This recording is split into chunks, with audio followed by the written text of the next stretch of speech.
Total strain energy theory. इसकी भी for safe design के लिए कंडीशन क्या होगी? फॉर सेफ डिज़ाइन जो होगी maximum strain energy should be less than और equal to maximum strain energy at yield point in tensile testing. ठीक है, तो मैक्सिमम स्ट्रेन एनर्जी कितनी होती है? सबसे पहले हम स्ट्रेन एनर्जी की ही बात कर लेते हैं कि स्ट्रेन एनर्जी क्या होती है। ये मेरा स्ट्रेस स्ट्रेन कर्व जो होता है मेरा सिग्मा और ई का स्ट्रेस स्ट्रेन कर्व जो होता है, अगर मैं डक्टाइल मटेरियल के लिए बात करूं तो वो कुछ इस तरह से होता है, ये होता है। तो ये जो कर्व होता है ये कहलाता है, इसको कहते हैं हम यील्ड पॉइंट। और इस यील्ड पॉइंट तक जो कर्व है उसको हम स्ट्रेट लाइन भी कंसीडर कर सकते हैं, यानी कि ये पूरा एक स्ट्रेट लाइन होता है। तो area under this curve is strain energy. तो स्ट्रेन एनर्जी क्या हो जाएगी यहाँ पे? यू एट यील्ड पॉइंट क्या आ जाएगी? हाफ ऑफ, क्योंकि ये मेरा एक ट्रायंगल बन जाएगा अगर मैं इसको एक स्ट्रेट लाइन कंसीडर करूँगा, तो ये हो जाएगा हाफ ऑफ सिग्मा इंटू ई। अब मुझे निकालना है मैक्सिमम स्ट्रेन एनर्जी। अब मैक्सिमम स्ट्रेन एनर्जी के लिए मान लेते हैं कि मेरा सेम एलिमेंट था, वही उस एलिमेंट पे प्रिंसिपल स्ट्रेसेस जो आई थी वो हैं 3D एलिमेंट ही ले रहा हूँ मैं, सिग्मा 1 y डायरेक्शन में, सिग्मा 2 और z डायरेक्शन में सिग्मा 3, ये ठीक है। अब मुझे मैक्सिमम स्ट्रेन निकालना है, तो मैं मैक्सिमम स्ट्रेन किससे निकालूंगा?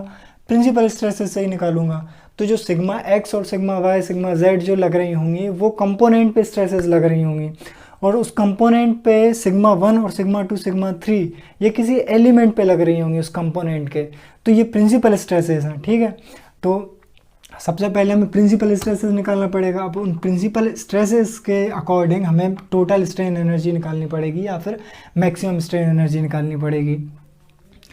तो स्ट्रेन एनर्जी क्या होगी? सिग्मा 1 सिग्मा 2 सिग्मा 3 की अगर मैं बोलूँ कि टोटल स्ट्रेन एनर्जी होगी half of sigma 1 into E1।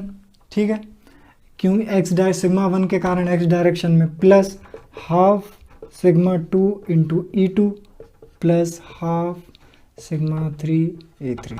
ठीक है, ये टोटल स्ट्रेन एनर्जी आ गई मेरी।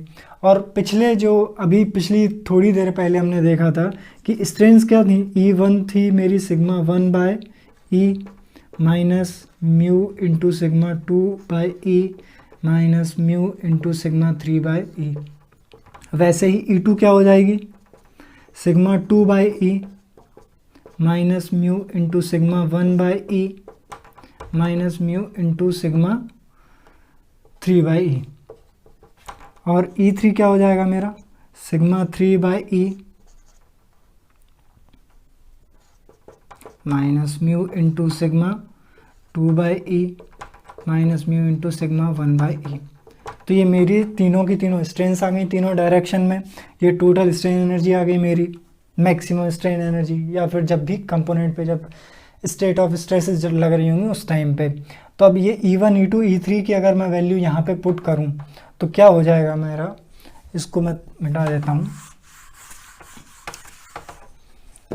तो जैसे ही मैं पुट करूँगा तो टोटल स्ट्रेन एनर्जी मेरी आ जाएगी हाफ, यहाँ पे सिग्मा 1, मैं डायरेक्ट फार्मूला ही लिख देता हूँ यहाँ पे, जैसे ही हम वैल्यूज़ को पुट करेंगे तो क्या होगा कि यहाँ पे ये वैल्यूज़ को पुट कर दूंगा मैं E1 की जगह। तो E1 की जगह यहाँ पे जो मेरा जो पूरी इक्वेशन होगी वो किसकी मतलब कौन कौन से फॉर्म में आ जाएगी? एक तो उसमें सिग्मा होगा और एक उसमें E होगा। बट यहाँ पे क्या है? यहाँ पे सिग्मा और स्ट्रेन है, तो यहाँ पे भी स्ट्रेन की जगह मैं क्या कर दूंगा? Strain energy, maximum strain energy लिख देता हूँ यहाँ पे, मैक्सिमम एट यील्ड पॉइंट आ जाएगी मेरी हाफ सिग्मा स्क्वायर बाय ई। यहाँ पे मैंने स्ट्रेन की जगह मैंने रख दिया स्ट्रेस अपॉन स्ट्रेन, तो ये सिग्मा स्क्वायर अपॉन ई हो गया। ठीक है, और यहाँ पे सिग्मा क्या है? ये जो सिग्मा है दैट इज़ SYT, क्योंकि जो स्ट्रेस जो हम मैक्सिमम लगा सकते हैं वो कितनी लगा सकते हैं यील्ड पॉइंट पे? वो होगी यील्ड स्ट्रेंथ SYT। तो यहाँ पे ये यू मैक्स क्या आ जाएगा एट यील्ड पॉइंट, ये हो जाएगा half of S by T का स्क्वायर बाय ई। ठीक है, अब इसको मैं इस फॉर्मूले में रख दूं और यहाँ पे भी जो मैंने E1 E2 E3 निकाला था अगर उसकी वैल्यूज पुट कर दूं मैं, तो यहाँ पे अगर मैं E1 और E2 E3 स्ट्रेन्स की वैल्यू पुट कर देता हूँ तो ये मेरी आ जाएगी टोटल स्ट्रेन एनर्जी।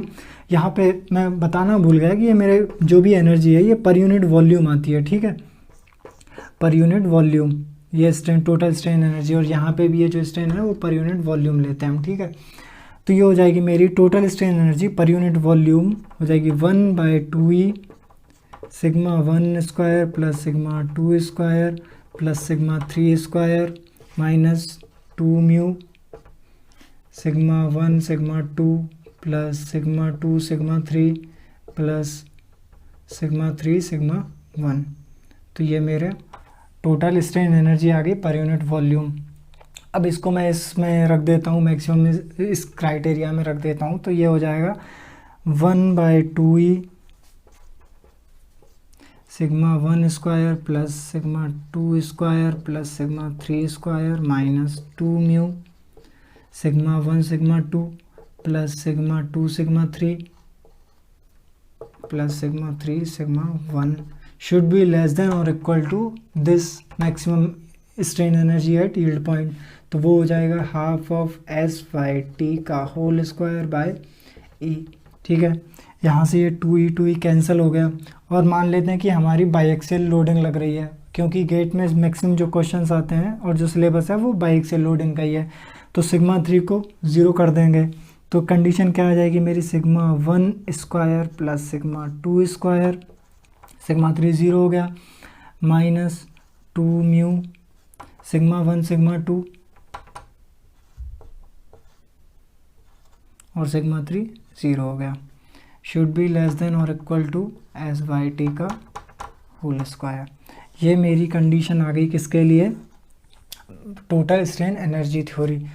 तो ये मेरी कंप्लीट हो चुकी है टोटल स्ट्रेन एनर्जी थ्योरी। अब इसके आगे जो अगली थ्योरी है वो डिस्टॉर्शन एनर्जी थ्योरी है।